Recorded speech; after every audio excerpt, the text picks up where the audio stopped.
uma boa ideia ilustrar uma capa de livro ou qualquer outra coisa que já exista, ou seja, já tenha sido feito por outro artista? Foi exatamente isso que eu fiz para a capa do livro É Assim Que Acaba. Caso você não saiba, lançou recentemente o filme É Assim Que Acaba, que é uma adaptação do livro É Assim Que Acaba. É um livro bastante denso e que aborda temas muito sérios como violência doméstica e também relacionamento tóxico. Eu vou falar aqui e explicar mais para vocês sobre como eu construí a minha própria capa do livro. Também vou trazer reflexões sobre a história, ou seja, pode ser que eu conte alguns spoilers, então já esteja ciente antes de continuar. Meu nome é Luísa, eu sou ilustradora e nesse vídeo eu vou te mostrar como eu construí a minha própria capa do livro É Assim Que Acaba. Se você quer aprender a viver de arte por meio da ilustração, já se inscreva aqui no canal, curte esse vídeo e me segue nas outras redes sociais em que eu compartilho conteúdos diários por lá sobre arte e ilustração.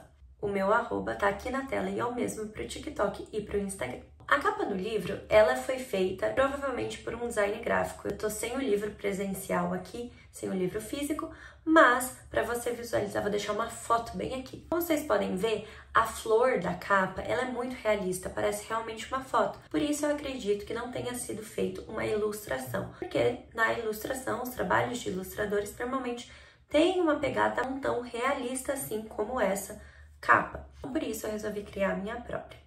Para contextualizar mais sobre o livro e também sobre o filme, vou contar aqui de forma um pouco resumida sobre o que acontece na história. A história começa falando sobre a Lily, que é a personagem principal, uma garota que acaba de sofrer uma grande perda. Ela se encontra com o Riley. O Riley é um médico e ele também é um dos personagens principais. E eles conversam bastante naquela noite e ficam relativamente próximos, digamos assim, mas eles são pessoas que se encontraram por acaso no telhado do prédio deles. Então não são personagens que já se conheciam ou tinham amigos em comum, não, foi um encontro completamente aleatório que acontece entre esses dois. Eles passam a noite conversando bastante e eles resolvem ficar juntos nessa noite, né? Afinal de contas, eles nunca mais iriam se ver, pelo menos é o que eles pensam naquele momento.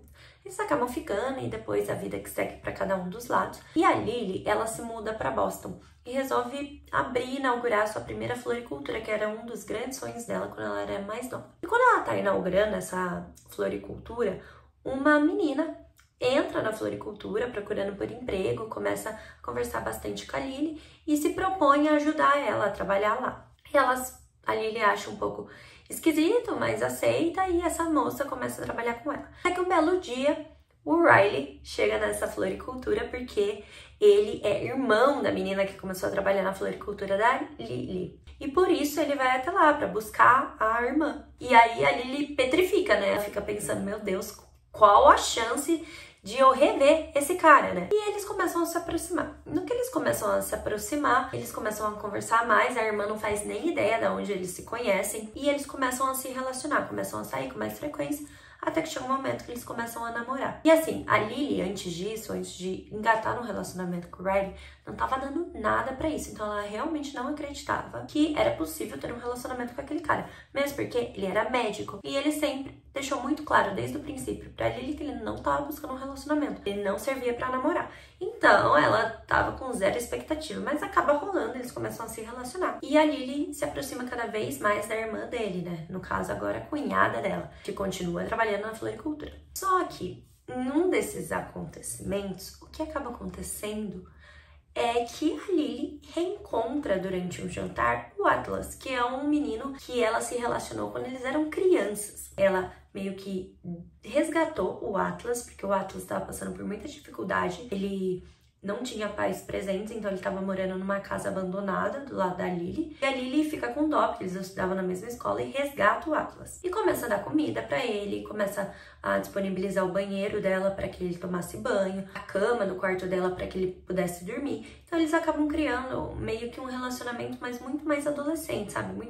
Com muito mais ingenuidade. O Atlas nunca tentou nada, até que a Lily desse abertura para ele. E isso dura um tempo. E era tudo muito escondido, porque na casa da Lily, os pais dela tinham um relacionamento muito abusivo, muito tóxico, em que aconteciam casos de violência doméstica que o pai cometia contra a mãe da Lily. Então era muito instável, ela não poderia colocar um menino pra dentro da casa dela. Geraria raiva e estresse no pai, com toda certeza. Então ela faz isso de forma escondida. Só que a mãe dela, em uma das noites, vai até o quarto da Lily pra ver se ela tava lá e encontra o Atlas, mas ela não fala nada, ela não dedura pro pai, nem nada do tipo.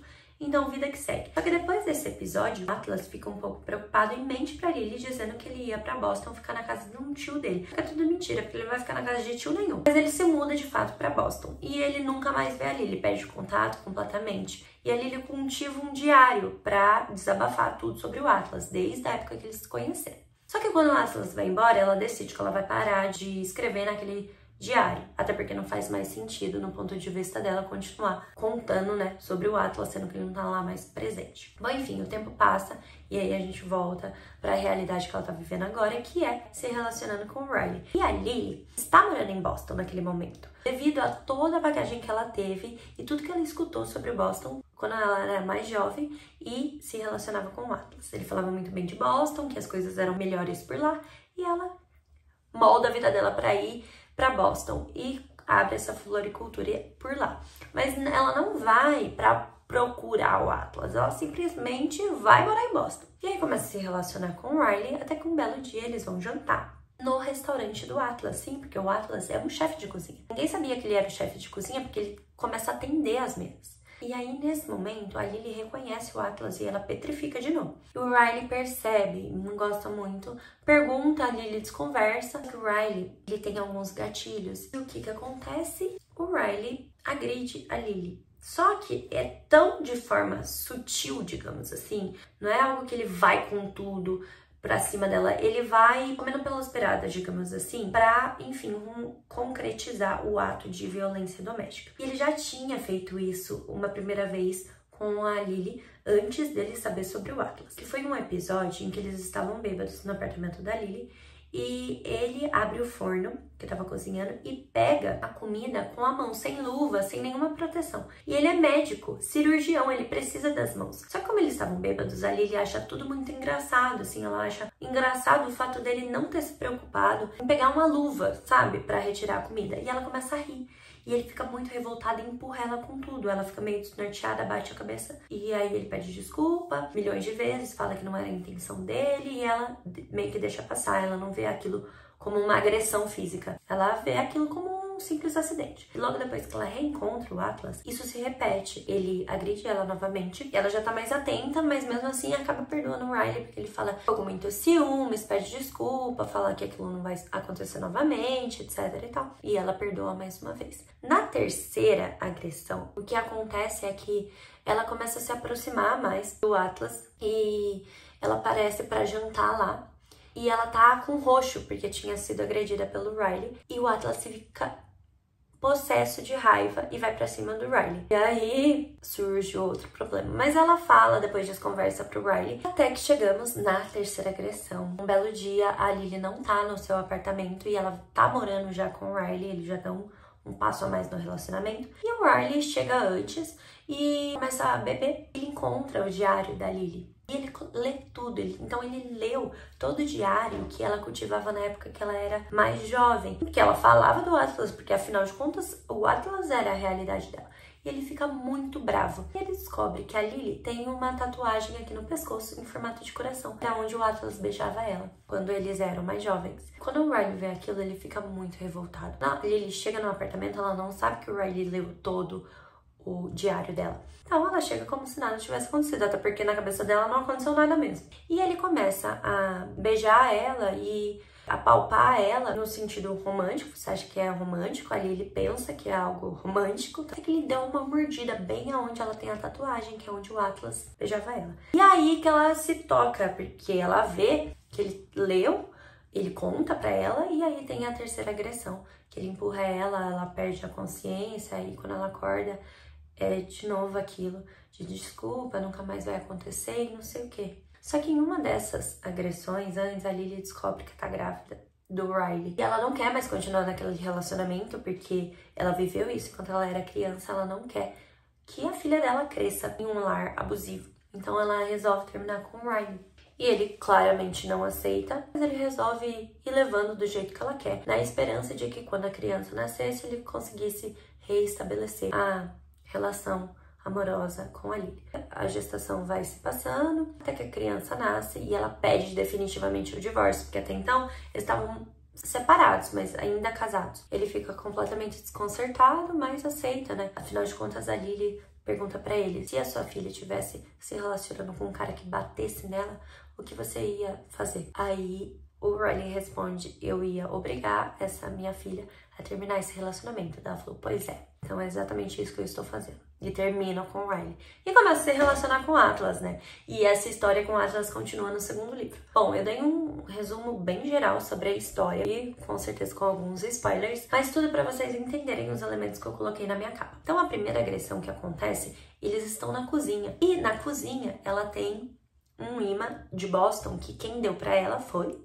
o Atlas, quando eles eram mais novos. E ela guarda esse imã. Por isso eu coloquei a geladeira com um imã na minha capa. Além disso, as flores sangrando simbolizam justamente a floricultura que ela estava abrindo, e a mão seria do Riley. Então por isso as flores estão sangrando, porque ao mesmo tempo que ele ama muito ela, ele é muito agressivo com ela e não tem como sustentar aquele relacionamento de forma saudável. Então as flores retratam isso. Uma flor só viva, simbolizando, digamos assim, o amor que o Riley sente por ela e a vontade que ele tem de fazer dar certo. Só que essa flor tá mascarando todas as outras que estão mortas, ou seja, é uma flor que viva, que simboliza assim: nossa, olha como nosso relacionamento é legal, mas esconde todo o passado tóxico que ele tem, e ele continua nesse padrão até hoje. Usar esses elementos na minha capa do livro para retratar tudo isso. Como vocês puderam ver na foto que eu coloquei aqui da capa original, vou colocar de novo para que vocês visualizem. São várias flores, algumas inteiras, mas algumas quebradas, como se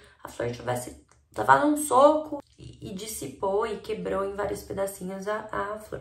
Tentando seguir a mesma ideia, só que dessa vez na minha capa as flores estão sangrando. Tem mais relação com a história, então para você entender você precisa ter lido a história, porque realmente, se você olhar, você vai falar: meu Deus, qual que é o sentido? Por que tem uma geladeira, um imã, uma flor sangrando, uma mão segurando um buquê e só uma flor tá viva? Realmente você não junta muitas coisas. Então, essa foi a minha ilustração.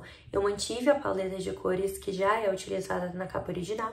Então, esses tons de rosa, só acrescentei os tons de verde, que eu utilizei tanto no imã como na roupa do Riley, né? Da mão do Riley segurando um buquê de flores. Mas, basicamente, as cores são iguais. Outra coisa que eu gostaria de falar aqui sobre a fonte que eu utilizei para colocar na minha capa. O que acontece? A fonte original do título da capa original, ela pertence à editora. Então é uma fonte que você precisa pagar para ter acesso. Como era só uma releitura da capa, eu não quis pagar para utilizar a fonte. Então eu coloquei uma fonte que estava disponível gratuitamente no programa que eu uso, que foi o Procreate, o mais parecido que eu consegui encontrar com a fonte original. Por isso tem essa diferença. Quando você for fazer uma ilustração de uma capa de livro ou de algo que já tem um título, o ideal é que você, de duas uma, ou compartilhe no seu portfólio com a fonte original, ou não inclua o título, porque se você colocar uma fonte muito distoante da fonte original, pode causar um estranhamento por parte dos seus clientes de ilustração que estão acostumados e sabem o que funciona ou não na tipografia, e você pode acabar espantando eles. Então não é isso que a gente quer. A gente quer atraí-los. De duas uma, ou você pega, encontra no Google exatamente a fonte em PNG e aplica na sua ilustração, ou você não inclui o título. Espero muito que vocês tenham gostado desse vídeo. Se você gostou, não esquece de curtir, dar um like, se inscrever no canal e ativar as notificações para receber avisos sempre que eu postar vídeo novo. Deixa seu comentário se você gostou desse vídeo e também se você já assistiu o filme É Assim Que Acaba. Qual foi a sua percepção? Você gostou? Achou que foi fiel ao livro? Ou você não leu o livro? Me conta. Me siga também nas outras redes sociais, TikTok e Instagram, que é o mesmo @ eu tô deixando aqui na tela pra vocês, porque lá eu compartilho conteúdos diários para te ajudar a viver de arte por meio da ilustração. Um grande beijo e até semana que vem. Tchau!